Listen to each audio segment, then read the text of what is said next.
Mon intervention au sein de l'IRES a été sur le sujet de l'intégration du secteur informel dans l'économie marocaine.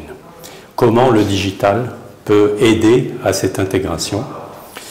Donc, lors de mon intervention, j'ai expliqué que le secteur informel se caractérisait par une absence de données, une absence d'intégration au sein de l'économie, c'est-à-dire qu'à la fois il ne participe pas à la politique fiscale et en même temps il ne bénéficie pas non plus de ses droits sur la politique de couverture sociale, et ainsi de suite. Donc ce qui fait que ça crée une fracture dans l'économie marocaine qui est très importante et sur laquelle il faut apporter des solutions.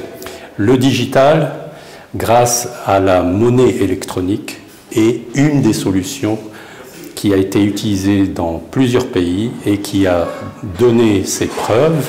C'est le fait de changer la monnaie scripturale, la monnaie fiduciaire, la monnaie papier et les pièces de monnaie, en une monnaie électronique.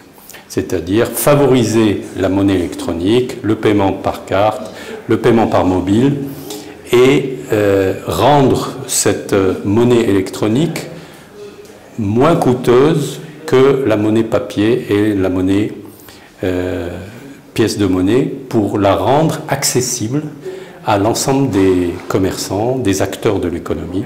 Il faut que tous ces acteurs puissent utiliser la monnaie électronique qui est connectée comme une chance et pouvoir bénéficier de cette chance pour s'intégrer économiquement dans l'économie marocaine.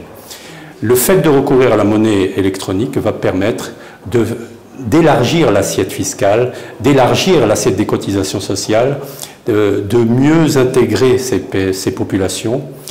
Et cette monnaie électronique n'est possible que si la couverture du territoire en télécom est réalisée. La couverture entière du territoire en télécom, en data, est réalisée.